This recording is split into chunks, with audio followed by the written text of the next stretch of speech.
Hello friends, स्वागत है तमारो Shriji क्लासेसना YouTube channel में। आजना विडियो में अपने आईसीएम में चैप्टर 5 में जे एमसीक्यू है तेना विषे डिस्कशन करीशुं। Question number 1, metal frame of equipment connected with copper wire of, ध्यान रखो कि जे इक्विपमेंट होय छे इक्विपमेंटनी आजुबाजुमां आपणे मेटल फ्रेम राखीए छीए तो ए मेटल फ्रेम छे ए कॉपर वायर कया केवा कॉपर वायर साथे कनेक्ट करवामां आवे छे तो ते ओछा रेजिस्टन्स वाळा कॉपर वायर साथे कनेक्ट करवामां आवे छे। आ खास ध्यान राखजो। हवे केम एने ओछा रेजिस्टन्स वाळा कॉपर वायर साथे कनेक्ट करवामां आवे छे तो के आ जे छे ए मेटल फ्रेम ने आपणे केम कनेक्ट करीए छे, अर्थिंग माटे कनेक्ट करीए छे। तो अर्थिंग नो पाथ जेम बने तेम ओछा प्रतिरोध એટલે કે ઓછા રેઝિસ્ટન્સ વાળો હોવો જોઈએ। when metal frame of equipment is not earthed then એટલે કે જ્યારે પણ ઇક્વિપમેન્ટની મેટલ ફ્રેમ અર્થ ના કરેલી હોય ત્યારે તો અર્થ ફોલ્ટ થાય છે। અહીંયા ખાસ ધ્યાન રાખીશું કયો ફોલ્ટ થાય છે, અર્થ ફોલ્ટ થાય છે। टाइप्स ऑफ सिस्टम अर्थिंग એટલે કે સિસ્ટમ અર્થિંગના કયા કયા પ્રકાર છે તો આ ત્રણ પ્રકારના નામ આપેલા છે, ખાસ ધ્યાન રાખીશું ટીએન, ટીટી અને આઈટી। તો આ ખાસ ધ્યાન રાખીશું કે સિસ્ટમ અર્થિંગના કયા પ્રકાર છે। Due to neutral earthing which effect is eliminated, neutral earthing ના કારણે કઈ ઇફેક્ટ એલિમિનેટ થાય છે તો આર્કિંગ ઇફેક્ટ જે છે એ એલિમિનેટ થાય છે। જે આર્ક પ્રોડ્યુસ થવાની સંભાવના હોય છે તે એલિમિનેટ થાય છે। તો આ ખાસ ધ્યાન રાખીશું, અલગ અલગ ઇફેક્ટ આપણને આપેલી હોય તો આપણે યાદ રાખીશું કે આર્કિંગની જે ઇફેક્ટ છે એ ન્યુટ્રલ અર્થિંગના લીધે એલિમિનેટ થાય છે। Due to elimination of arcing blank increase, arcing જો रिमूव थाय एलिमिनेट थाय तो शू वधे छे तो रिलायबिलिटी में वधारो थाय छे, सिस्टम नी जे रिलायबिलिटी होय ते वधे छे। वोल्टेज सर्जेस सप्रेस बाय એટલે કે જે વોલ્ટેજ સર્જ હોય તે કેમ સાના વડે સપ્રેસ કરવામાં આવે છે તો ન્યુટ્રલ અર્થ વડે સપ્રેસ કરવામાં આવે છે। Disturbance to nearest communication line occur due to એટલે કે જે નજીકની કોમ્યુનિકેશન લાઇન હોય છે તેનામાં ડિસ્ટર્બન્સ શેના કારણે થાય છે તો કે સ્ટેટિક ચાર્જ ઓફ ઇન્સ્યુલેશન। આ ખાસ નામ યાદ રાખીશું, સ્ટેટિક ચાર્જ ઓફ ઇન્સ્યુલેશન। હવે કદાચ તમને સ્ટેટિક ચાર્જ એવો ઓપ્શન આપેલો હોય તો એ પણ સાચું જ છે, જો આખો વર્ડ ના યુઝ કરે તો સ્ટેટિક ચાર્જ આપણે યાદ રાખીશું। અને આનો રિવર્સ ક્વેશ્ચન પણ યાદ રાખીશું કે due to static charge of insulation which problem occur તો ડિસ્ટર્બન્સ ઇન કોમ્યુનિકેશન લાઇન। આ જે ઇફેક્ટ છે એ પણ ધ્યાન રાખવાની છે, તો બંને રીતે આ ક્વેશ્ચન માર્ક તમારે કરવાનો છે। એના પછી ટાઈપ ઓફ અર્થ ઇલેક્ટ્રોડ કે અર્થ ઇલેક્ટ્રોડના પ્રકાર કયા કયા છે તો અર્થ ઇલેક્ટ્રોડના અલગ અલગ પ્રકાર આપણને આપેલા છે તો એ આપણે ખાસ ધ્યાન રાખીશું કે અર્થ ઇલેક્ટ્રોડના પ્રકાર છે rope electrode, pipe electrode, plate electrode, strip electrode અને કોઇલ ઇલેક્ટ્રોડ। તો આ બધા જે છે એ अर्थ इलेक्ट्रोडना प्रकार है कि अर्थ इलेक्ट्रोड रोडना स्वरूप में पण होई शके એટલે સળિયાના સ્વરૂપમાં, પાઇપના સ્વરૂપમાં, પ્લેટના સ્વરૂપમાં, સ્ટ્રીપના સ્વરૂપમાં અને કોઇલના સ્વરૂપમાં પણ હોઈ શકે છે। તો આ ધ્યાન રાખીશું અને કદાચ એમસીક્યુ માં તમને એવું પૂછે from following which is the type of earth electrode, road electrode, pipe electrode and both, તો આપણે આન્સર સિલેક્ટ કરીશું બોથ। એવી રીતે જો બધા જ ઓપ્શન તમારે ખાસ ધ્યાનમાં રાખવાના છે। એના પછી diameter of copper earth electrode is એટલે કે જે રોડ ઇલેક્ટ્રોડ છે એમાં કોપરનો ઇલેક્ટ્રોડ વપરાય તો એનો ડાયામીટર કેટલું હોય છે તો કે 12.5 mm। આ ખાસ ધ્યાન રાખીશું। અહીંયા પ્રકાર કયો છે road electrode. Diameter of steel and iron earth electrode તો એનું કેટલું હોય છે 16 mm હોય છે। જો સ્ટીલ અથવા લોખંડનો સળિયો યુઝ કરીએ આપણે તો તેનું જે ડાયામીટર છે તે કેટલું રાખવું પડે છે 16 mm રાખવું પડે છે, પણ જો તમે કોપર યુઝ કરો તો તેનો ડાયામીટર કેટલો રાખવો પડે છે 12.5 mm રાખવું પડે છે। Earth electrode placed at minimum depth of, earth electrode होय छे तेने मिनिमम કેટલી ઊંડાઈએ રાખવામાં આવે છે તો કે 1.25 મીટરે રાખવામાં આવે છે। આપણે ખાસ ધ્યાન રાખવાનું છે। આ ત્રણે ત્રણ જે ક્વેશ્ચન છે એ અર્થ રોડ ઇલેક્ટ્રોડને લગતા છે, આ ખાસ ધ્યાન રાખીશું। Pipe electrode made up of એટલે કે જે પાઇપ ઇલેક્ટ્રોડ છે એ શેમાંથી બનાવવામાં આવે છે તો પાઇપ ઇલેક્ટ્રોડ ગેલ્વેનાઇઝ્ડ માંથી બનાવવામાં આવેલી હોય છે, ગેલ્વેનાઇઝ્ડ જે મટીરીયલ હોય છે તેમાંથી। બીજું તેનું ઇનર ડાયામીટર કેટલું હોય છે તો તેનું ઇનર ડાયામીટર હોય છે 39 mm। એટલે કદાચ ક્વેશ્ચન પૂછી નાખે કે vote is the inner diameter of pipe electrode તો 39 mm and what is the length of pipe electrode તો 2.5 મીટર। અહીંયા યુનિટ ખાસ ધ્યાન રાખીશું, યુનિટ મીટરમાં છે। એના પછીનો question, pipe electrode placed at minimum depth of pipe electrode છે એને મિનિમમ કેટલી ઊંડાઈએ રાખવામાં આવે છે? તો કે 1.25 mm ની ઊંડાઈએ રાખવામાં આવે છે. અહીંયા દરેકના યુનિટ ખાસ ધ્યાનમાં રાખજો. એના પછી પ્લેટ અર્થિંગની વાત કરીએ તો અર્થિંગ પ્લેટ શેમાંથી બનાવવામાં આવેલી છે? તો અર્થિંગ પ્લેટ કોપર અને ગેલ્વેનાઇઝ્ડ આયર્ન બંનેમાંથી બનાવવામાં આવે છે. તો તમને ઓપ્શન પૂછે કે earthing plate made up of which material? Option આપેલો હોય કોપર, ગેલ્વેનાઇઝ્ડ આયર્ન અને બોથ. તો આપણે આન્સર સિલેક્ટ કરીશું બોથ. એના પછી કદાચ તમને ડાયામીટર રિલેટેડ જે ડાયમેન્શન છે તેના રિલેટેડ ક્વેશ્ચન આપી દે તો આપણે ખાસ ધ્યાન રાખીશું કે કોપર પ્લેટનું ડાયમેન્શન શું છે? 600 × 600 × 3 mm. બરાબર, આ બધા જ ડાયમેન્શન છે એ શેમાં છે? mm છે. બીજો એક મહત્વનો પોઈન્ટ આ છે કે જે કોપરની પ્લેટ વાપરી એની થિકનેસ કેટલી છે? 3 mm છે. એટલે કદાચ આવું પૂછી નાખે what is the value of thickness for copper plate? તો 3 mm. એવી જ રીતે ગેલ્વેનાઇઝ્ડ આયર્ન પ્લેટ છે એના ડાયમેન્શન આપણને આપેલા છે 600 × 6 mm. એમાં પણ હું પૂછી નાખીએ what is the thickness of galvanized iron plate? તો થિકનેસ છે 6 mm. આ બેમાંથી કદાચ કન્ફ્યુઝ કરવા માટે તમને ક્વેશ્ચન પૂછી શકે છે. Earthing plate placed at the depth of, earthing plate કેટલા ઊંડાઈએ રાખવામાં આવે છે? તો કે 1.5 મીટર ઊંડાઈએ રાખવામાં આવે છે. એના પછી strip electrode made up of, જે સ્ટ્રીપ ઇલેક્ટ્રોડ હોય છે, સ્ટ્રીપ પ્રકારના ઇલેક્ટ્રોડ હોય છે તે શેમાંથી બનાવવામાં આવે છે? કોપરમાંથી બનાવવામાં આવે છે. એના પછી એરિયા ઓફ સ્ટ્રીપ ઇલેક્ટ્રોડ, એટલે કે સ્ટ્રીપ ઇલેક્ટ્રોડનો એરિયા કેટલો હોય છે? તો કે 3 mm² હોય છે. mm² ખાસ ધ્યાન રાખીશું. Strip electrode placed at the depth of, strip ઇલેક્ટ્રોડને કેટલી ઊંડાઈએ રાખવામાં આવે છે? તો કે 2.5 મીટર ઊંડાઈએ રાખવામાં આવે છે. તો આ જે 3 ક્વેશ્ચન હતા એ સ્ટ્રીપના રિલેટેડ હતા. આ ઉપરના જે 2 ક્વેશ્ચન હતા એ પ્લેટ અર્થિંગને રિલેટેડ હતા.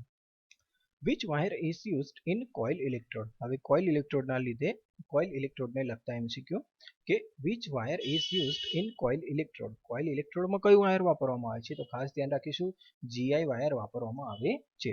GI ના આપેલું હોય અને ગેલ્વેનાઇઝ્ડ વાયર આપેલું હોય તો પણ આપણે યાદ રાખવાનું છે. Size of GI wire for coil electrode? તો કોઇલ GI વાયરની સાઇઝ કેટલી હોય છે કોઇલ ઇલેક્ટ્રોડમાં? તો 8 SWG જેટલી હોય છે. એના પછી number of turns on coil electrode, coil ઇલેક્ટ્રોડમાં કેટલા આંટા હોય છે? તો 115 આંટા હોય છે. અને લેન્થ ઓફ કોઇલ ઇલેક્ટ્રોડ, કે કોઇલ ઇલેક્ટ્રોડની લેન્થ કેટલી હોય છે? તો 450 mm હોય છે. તો આ પણ આપણે ખાસ ધ્યાન રાખવાનું છે. તો આ જે ક્વેશ્ચન હતા એ શેને રિલેટેડ હતા? તો કોઇલ ઇલેક્ટ્રોડને રિલેટેડ હતા. તો એ આપણે ખાસ ધ્યાન રાખવાનું છે. તો ઉપરના જેટલા પણ આ ક્વેશ્ચન થયા એ બધા શેના રિલેટેડ થયા? તો જે આપણે અર્થ ઇલેક્ટ્રોડ યુઝ કરીએ છીએ તો એ અર્થ ઇલેક્ટ્રોડના રિલેટેડ બધા ક્વેશ્ચન હતા. તો આમાંથી કદાચ માની લઈએ કે આપણે 2 થી 3 MCQ આવી શકે છે. બરાબર, કોઈક એકનો ડાયમેન્શન પૂછી નાખે, સપોઝ અર્થ ઇલેક્ટ્રોડ રોડ ટાઈપના ઇલેક્ટ્રોડનું ડાયમેન્શન પૂછી નાખે, તો પ્લેટ અર્થિંગમાં થિકનેસ પૂછી નાખે. બરાબર, સ્ટ્રીપમાં એનું મટીરિયલ પૂછી નાખે અને કોઇલમાં એના ટર્ન્સ પૂછી નાખે. તો આ રીતે 4 MCQ અલગ અલગ પૂછી શકે છે દરેક ઇલેક્ટ્રોડમાંથી. તો આ ખાસ ક્વેશ્ચન જે છે એ તમારે ધ્યાનમાં રાખવાના છે. આમાંથી આપણે નક્કી ના કરી શકીએ કે કેટલા પૂછી શકે, પણ મિનિમમ 3 MCQ આપણે ફિક્સ માનીને ચાલીએ તો એ પ્રમાણે આની તૈયારી કરવાની છે તમારે ક્વેશ્ચન નંબર 8 થી ક્વેશ્ચન નંબર 22 સુધી. એના પછીનો question, resistivity of concrete at 20°C. હવે આ જે ક્વેશ્ચન છે ખાસ IMP તરીકે આપણે ધ્યાન રાખીશું કેમ કે આ નજર બહાર જતો રહે તેવો ક્વેશ્ચન છે જે તમારી બુકમાં આપેલો છે કે કોન્ક્રીટ છે તેને રેઝિસ્ટિવિટી 20°C કેટલી હોય છે? તો 3000 ઓહમ સેન્ટીમીટર હોય છે. Earth wire between main switch board and sub main board is called, એટલે કે જે મેઇન સ્વિચ બોર્ડ અને સબ મેઇન બોર્ડ વચ્ચેનો અર્થ વાયર હોય તેને શું કહેવાય? તો કે સબ મેઇન અર્થિંગ કંડક્ટર કહેવામાં આવે છે. કઈથી નામ યાદ રાખીશું? તો આ જે પાછળ વાળું છે તેના પરથી યાદ રાખવાનું છે કે સબ મેઇન અર્થિંગ કંડક્ટર કહેવાય છે. એવી જ રીતે earth wire between distribution board and other switch board is called earth continuity conductor, એટલે કે ડિસ્ટ્રીબ્યુશન બોર્ડ અને બીજા સ્વિચ બોર્ડની વચ્ચે જો અર્થ વાયર હોય તો તેને શું કહેવાય? અર્થ કન્ટિન્યુટી કંડક્ટર કહેવામાં આવે છે. એના પછી અલગ અલગ ટાઈપ્સના તમને અર્થિંગ આપેલા છે. તો 3 ટાઈપના અર્થિંગ આપેલા છે, પ્લેટ, પાઇપ અને કોઇલ અર્થિંગ આપેલા છે. તો આ ખાસ ધ્યાન રાખીશું. તો કયા કયા પ્રકારના અર્થિંગ છે તે. હવે કદાચ આમાં તમને 4 ઓપ્શન આપીને આવું પૂછે કે from following which is the type of earthing, plate, pipe, coil અને ઓલ. તો આન્સર સિલેક્ટ કરીશું all. In plate earthing, copper/galvanized iron plate kept at the depth of plate earthingમાં જે કોપર અથવા ગેલ્વેનાઇઝ આયર્નની પ્લેટ છે એ કેટલા ડેપ્થ પર રાખવામાં આવે છે? 3 મીટરે રાખવામાં આવે છે. Thickness of coil and salt layer, એટલે કે જે કોલસો અને સોલ્ટ મીઠાનું જે લેયર હોય છે તેની થિકનેસ કેટલી હોય છે? તો કે 15 સેન્ટીમીટરથી વધારે હોય છે. એટલે આપણે જે મિનિમમ રાખેલી છે એ લખેલી છે 15 સેન્ટીમીટર. તો એની જે થિકનેસ હોય છે 15 સેન્ટીમીટરથી વધારે રાખવાની હોય છે. શેની થિકનેસ? તો જે કોલસો અને મીઠું આપણે પ્લેટની આજુબાજુ રાખીએ છીએ તેની વાત કરેલી છે. For big power station and transmission line which earthing is used? મોટા પાવર સ્ટેશન અને ટ્રાન્સમિશન લાઇન માટે કયા પ્રકારનું અર્થિંગ વાપરવામાં આવે છે? તો પ્લેટ અર્થિંગ વાપરવામાં આવે છે. એટલે કે મોટા પાવર સ્ટેશન અને ટ્રાન્સમિશન લાઇન માટે જે કયા પ્રકારનું અર્થિંગ વાપરીએ છીએ? તો પ્લેટ અર્થિંગ વાપરીએ છીએ. ફોર સ્મોલ પાવર સ્ટેશન અને and substation which earthing is used? એટલે કે નાના પાવર સ્ટેશન અને સબસ્ટેશન માટે કયું અર્થિંગ વાપરીએ છીએ? તો પાઇપ અર્થિંગ વાપરીએ છીએ.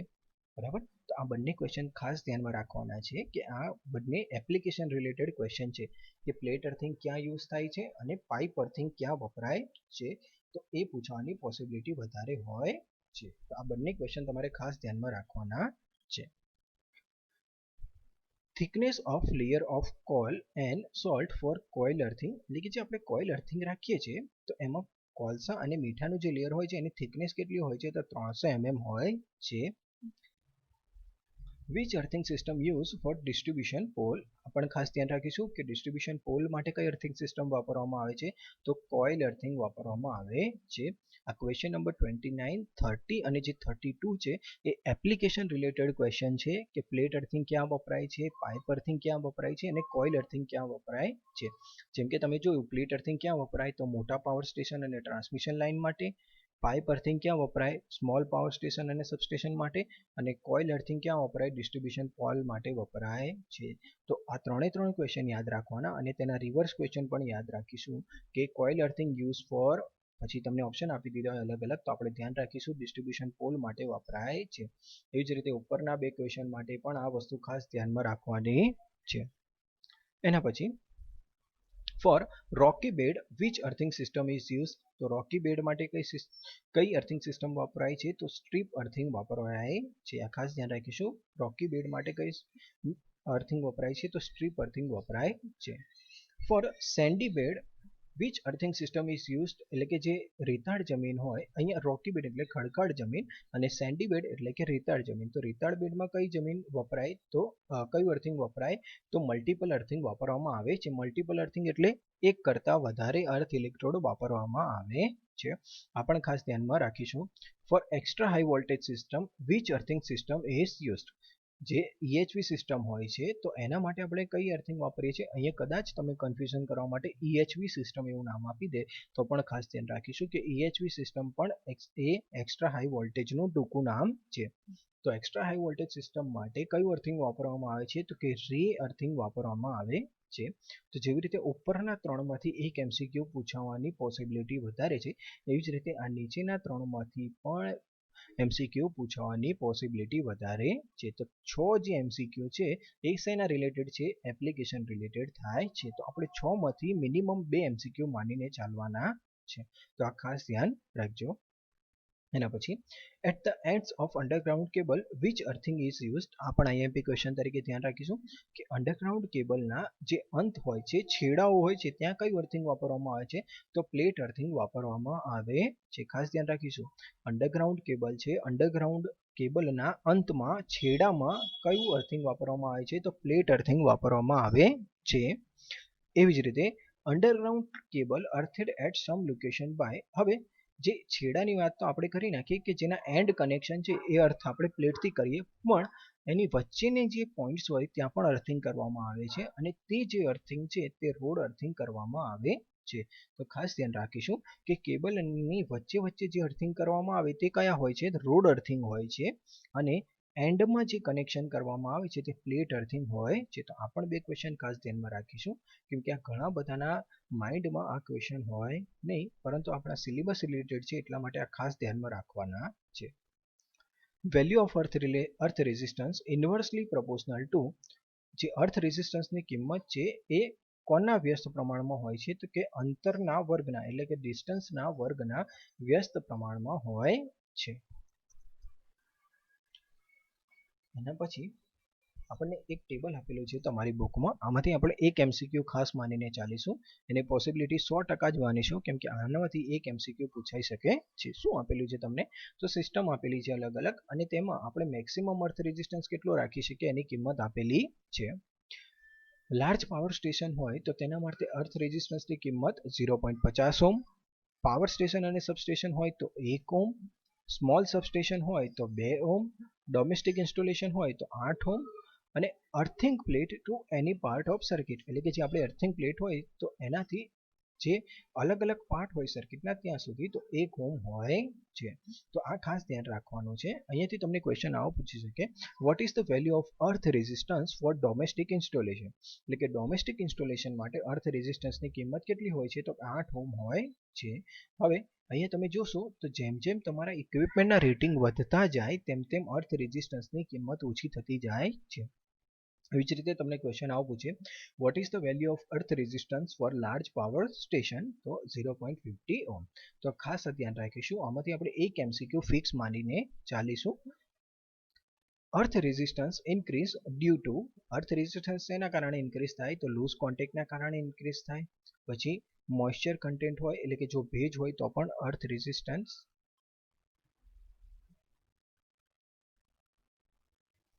લૂઝ કોન્ટેક્ટના કારણે, અને જો મોઇશ્ચર કન્ટેન્ટ ડિક્રીઝ થાય, અહીંયા ખાસ ધ્યાન રાખીશું, અર્થ રેઝિસ્ટન્સ ઇન્ક્રીઝ ક્યારે થશે?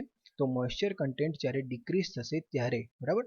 મોઇશ્ચર જ્યારે પણ હોય ત્યારે રેઝિસ્ટન્સ શું થાય? ડિક્રીઝ થાય છે. તો મોઇશ્ચર કન્ટેન્ટ જો ઓછો થશે ત્યારે અર્થ રેઝિસ્ટન્સ શું થશે? વધશે. Methods of measuring earth resistance, earth resistance measure કરવા માટે કઈ કઈ મેથડ વાપરવામાં આવે છે? તો એક છે વોલ્ટ મીટર ઇમીટર મેથડ, એના પછી earth tester method, ohm meter method, અને અર્થ લૂપ ટેસ્ટર. હવે અહીંયા તમારે ખાસ ધ્યાનમાં રાખવાનું છે, અહીંયા એમસીક્યુ ઇન્ક્લુડ નથી કર્યા પણ સિમ્પલ છે કે જે વોલ્ટ મીટર ઇમીટર મેથડ છે એમાં સપ્લાય શેની મદદથી મેળવવામાં આવે છે? તો સ્ટેપ ડાઉન ટ્રાન્સફોર્મરની મદદથી મેળવવામાં આવે છે. તો આ પણ આ ખાસ ધ્યાન રાખી લઈશું કે વોલ્ટ મીટર ઇમીટરની મેથડમાં સપ્લાય ક્યાંથી લેવામાં આવે છે? તો સ્ટેપ ડાઉન ટ્રાન્સફોર્મરથી. અને આ જે ત્રણ મેથડ છે કે અર્થ ટેસ્ટર, તો અહીંયા કદાચ તમને એવું પૂછે કે અર્થ ટેસ્ટર મેથડમાં કયું ડિવાઇસ વાપરવામાં આવે છે? તો આ જ ડિવાઇસ કે અર્થ ટેસ્ટર વાપરવામાં આવે છે. હોમ મીટર મેથડમાં કયું ડિવાઇસ વાપરવામાં આવે છે? તો હોમ મીટર જ વાપરવામાં આવે છે.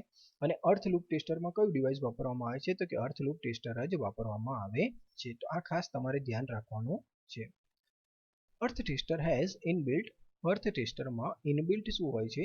તો જનરેટર હોય છે. ખાસ ધ્યાન રાખીશું કે અર્થ ટેસ્ટરમાં ઇનબિલ્ટ શું હોય છે? જનરેટર હોય. તમને કદાચ ઓપ્શન આપી દીધા હોય કે જનરેટર, મોટર અને બીજું કોઈ ઓપ્શન આપી દે તો આપણે ખાસ ધ્યાન રાખીશું કે જનરેટર હોય છે.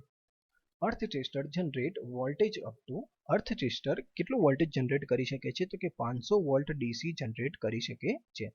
અહીંયા ખાસ ધ્યાન રાખીશું વોલ્ટેજ કયો છે? ડીસી છે. તો કદાચ આમાં કન્ફ્યુઝ કરવા માટે તમને એવા ઓપ્શન આપી દે ડીસી જનરેટર, એસી જનરેટર અને મોટર, તો આપણે ખાસ ધ્યાન રાખીશું ડીસી જનરેટર સિલેક્ટ કરીશું. when number of equipments part connected with wire but not earth, then it is called. હવે જો ઘણા બધા ઇક્વિપમેન્ટ એક લાઇનમાં હોય તો બધા જે ઇક્વિપમેન્ટ છે તેમના ભાગોને એક વાયરથી કનેક્ટ કરવામાં આવે, એટલે કે એક વાયરથી જોડવામાં આવે, પણ એ વાયરને અર્થ કરવામાં ના આવે તો તેને શું કહેવાય? તો તેને ગ્રાઉન્ડિંગ કહેવામાં આવે. જે આ ખાસ ધ્યાન રાખીશું કે ઘણા બધા ઇક્વિપમેન્ટ એક લાઇનમાં હોય તો તેમના જે ભાગો હોય તેમને એક વાયર વડે જોડી દઈશું આપણે, પણ તેને અર્થ કરીએ નહીં, તો એને શું કહેવાય? ગ્રાઉન્ડિંગ કહેવાય છે. હવે ગ્રાઉન્ડિંગથી ફાયદો શું થાય છે? કે દરેક ઇક્વિપમેન્ટનું પોટેન્શિયલ કેવું થાય છે? સેમ પોટેન્શિયલ થાય છે. અહીંયા એના પછીનો જ એમસીક્યુ છે કે each equipments remain at blank potential in grounding. તો ગ્રાઉન્ડિંગમાં દરેક ઇક્વિપમેન્ટનું પોટેન્શિયલ કેવું હોય છે? સેમ હોય છે, એટલે કે સરખું હોય છે.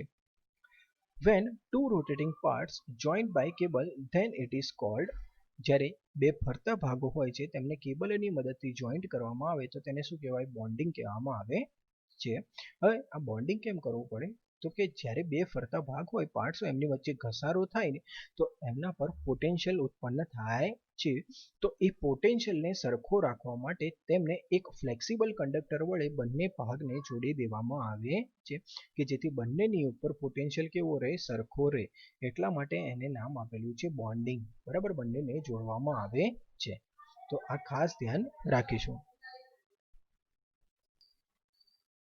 Medium voltage equipments earth at how many place, એટલે કે જે મીડિયમ વોલ્ટેજના ઇક્વિપમેન્ટ હોય છે કેટલી જગ્યાએથી અર્થ કરવામાં આવે છે, તો 2 જગ્યાએથી અર્થ કરવામાં આવે છે.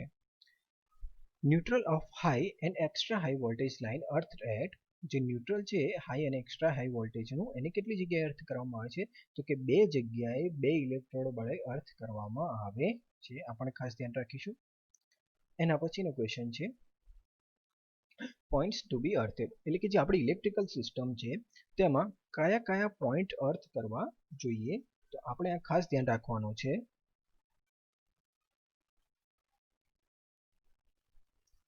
કે કયા કયા પોઈન્ટ તમારે અર્થ કરવા જોઈએ. તો સૌથી પહેલા જે આપણો 3 પિન સોકેટ હોય છે તેને અર્થ કરવું જોઈએ. પછી હેવી પાવરના જે પણ ઇક્વિપમેન્ટ હોય તેને આપણે અર્થ કરવા જોઈએ, જેમ કે હીટર છે, એસી છે, બરાબર. પછી સ્ટીલ ટાવર અથવા ટ્યુબ્યુલર પોલ્સ હોય છે ટ્રાન્સમિશનમાં, તેને અર્થ કરવા જોઈએ. એના જ રિલેટેડ સ્ટે વાયર હોય છે પોલ માટે, એને અર્થ કરવો જોઈએ. પોર્ટેબલ ઇન્સ્ટ્રુમેન્ટ મેટલ કેસિંગ, એટલે કે જે પોર્ટેબલ ઇન્સ્ટ્રુમેન્ટ હોય જેમના મેટલ કેસિંગ હોય તેમને અર્થ કરવા જોઈએ. પછી iron clad switch, distribution board અને ફ્યુઝ બોર્ડ, તેમને પણ અર્થ કરવા જોઈએ. એના પછી for substation and generating station earthing which system is used. અચ્છા, ધ્યાન રાખજો, સબસ્ટેશન અને જનરેટિંગ સ્ટેશનના અર્થિંગ માટે કઈ સિસ્ટમ વાપરવામાં આવે છે, તો પ્લેટ અર્થિંગ વાપરવામાં આવે છે. આપણે ખાસ આઈએમપી ધ્યાન રાખીશું કે સબસ્ટેશન અને જનરેટિંગ સ્ટેશનના અર્થિંગ માટે કઈ અર્થિંગ સિસ્ટમ વાપરવામાં આવે છે, તો પ્લેટ વાપરવામાં આવે છે, પ્લેટ અર્થિંગ વાપરવામાં આવે છે. એના પછી જે પ્લેટ વાપરવામાં આવે છે તો એના ડાયમેન્શન કેટલા છે, તો અહીંયા ફરીથી ધ્યાન રાખીશું કે સૌથી પહેલા તો પ્લેટ કયા કયા મટીરિયલમાંથી બને છે, તો આયર્ન અને કોપરમાંથી બને છે. અહીંયા ફરીથી કહું છું, ઉપરનો જ ક્વેશ્ચન છે કે સબસ્ટેશન અને જનરેટિંગ સ્ટેશન માટે કઈ અર્થિંગ સિસ્ટમ વાપરવામાં આવે છે, તો પ્લેટ વાપરવામાં આવે છે. પ્લેટ કયા મટીરિયલમાંથી બનેલી છે, તો કે આયર્ન અને કોપરમાંથી બનેલી છે. હવે તો એના ડાયમેન્શન કયા કયા થશે, તો જો આયર્નમાંથી બનેલી હોય તો 1200 mm into 1200 mm into 12.5 mm થશે. એટલે કે જે આયર્નની પ્લેટ છે એની થિકનેસ કેટલી થાય, 12.5. અને જો કદાચ તમને એવું પૂછે કે ડાયમેન્શન કયા, તો એના 1200 ઇન્ટુ 1200 ઇન્ટુ 12.5. એવી જ રીતે કોપરની જે પ્લેટ છે એની થિકનેસ કેટલી, 6 mm થિકનેસ છે. એના પણ ડાયમેન્શન કયા, તો 1200 ઇન્ટુ 1200 ઇન્ટુ 6. તમારે ખાલી આ રીતે લખવાનું છે. For overhead line earthing earth pit provide at the distance of, આપણે ખાસ અહીંથી ધ્યાન રાખીશું કે જે ઓવરહેડ લાઇન છે તેના અર્થિંગ માટે જે અર્થ પીટ હોય છે, જે ખાડો હોય છે, તે કેટલા અંતરે રાખવામાં આવે છે, તો 6.5 કિલોમીટરે રાખવામાં આવે છે. આ ખાસ ધ્યાન રાખવાનું છે, કેટલા અંતરે રાખવામાં આવે છે, 6.5 કિલોમીટરે રાખવામાં આવે છે. કે જે ઓવરહેડ લાઇન હોય છે તેનો અર્થિંગ કરવાનો હોય તો જે અર્થ પીટ એટલે કે જે ખાડો હોય છે, અર્થિંગનો ખાડો, તે કેટલા ડિસ્ટન્સે રાખવામાં આવે છે, તો 6.5 કિલોમીટરે. બરાબર, ટૂંકમાં કન્ફ્યુઝ ના થવું હોય તો આવું યાદ રાખીશું કે ઓવરહેડ લાઇન માટે અર્થ પીટ કેટલા અંતરે રાખવામાં આવે છે, તો 6.5 કિલોમીટરે રાખવામાં આવે છે. Thank you.